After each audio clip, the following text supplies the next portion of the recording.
Assalamualaikum and good day everyone. So today we will learn a new unit which is unit 7 entitled Mother Nature.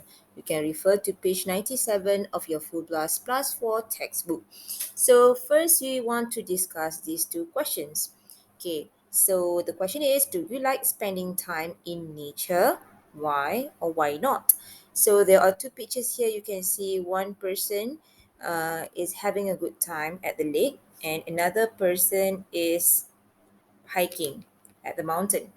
So some people they like spending time in nature because for them the natural environment is the best place for them to unwind, to relax, and to get away from the hectic pace of modern life. Some people they don't like to spend time in nature because they are too busy with their life in the city. They are bound to technology. Okay, they are bound to their using their gadgets and so on. Okay, so depending on you. Question number two: what do you think are the most important environmental issues our planet is facing today? So there are some actually. The first one, as you can see in the picture, is air pollution. Okay. Number two, we have deforestation, penebangan hutan, or number three have improper waste management, pengurusan sampah yang tidak teratur.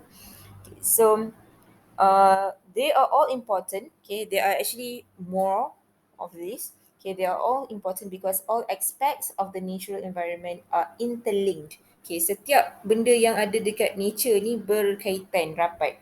Okay, which means that when one area is affected, so are the others. For example, if we do not manage our waste properly, okay, we will have pollution. Okay, for example, if we don't control deforestation, we will have global warming. Okay, so everything is interlinked, berkaitan. Next, we look at the some of the expressions that we can learn using the word nature. Okay, so can you guess what they mean? Okay, number one, my parents are thinking about moving away from the city and going back to nature.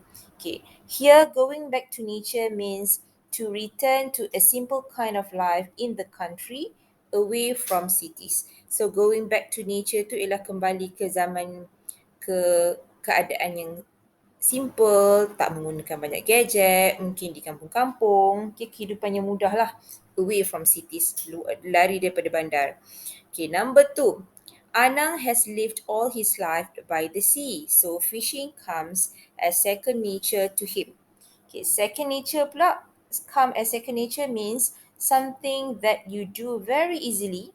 Okay, benda yang kita buat dengan mudah and naturally. Okay, tanpa rasa janggal.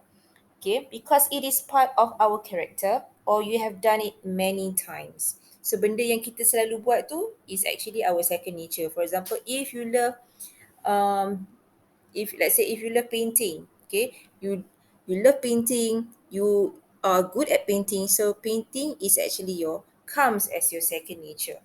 Okay, number three, it's only human nature to be worried about environmental problems. Okay, human nature means in a way that is typical of human behavior, feelings and thoughts. Okay, maksudnya benda yang memang serasi dengan kelakuan manusia, perasaan, pemikiran, human nature. Okay, memang benda tu memang ada dalam diri kita macam itulah. Okay, next number four. Juanda is calm. Juanda is a calm and relaxed person. So getting into arguments isn't in his nature. Okay, so Juanda ni seorang yang tenang dan seorang yang santai, relax je. So getting into arguments untuk bergaduh ni ialah isn't in his nature. Maksudnya the usual, okay, in his nature tu means um the usual way that a person behaves, that is a part of their character. Cara macam mana kita bertindak. Okay, sebahagian daripada diri kita lah. So if in this sentence it say isn't in his nature, maksudnya dia ni tak biasa lah. Dia tak biasa buat macam tu. Okay, dia tak biasa bergaduh sebab dia ni seorang yang tenang. Okay, number five, as a doctor, Devi deals with a lot of people. So it helps that she's a good natured person. Okay, a good natured person means someone who is pleasant and friendly, seorang yang baik dan seorang yang peramah. Okay, so that is the meaning of good natured person. Number six, the sailing boat was lost in the middle of the sea during the storm and left to feel the forces of nature.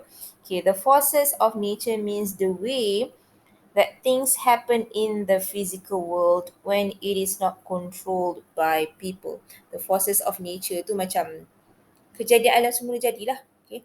Contohnya hujan, storm, landslide and so on. Okay, kejadian alam. Okay. Next, the last one, number seven, they were drinking lots of water because it was hot. But this meant that they had to stop the car to answer the call of nature several times on the journey. So to answer the call of nature means there's a need to use the toilet. Ada keperluan menggunakan toilet. So if you want to go to pee or poo, so you say, I'm sorry, I have to answer the call of nature. I need to go to the toilet now, and so on. Okay, so that's it for the introduction of chapter 7.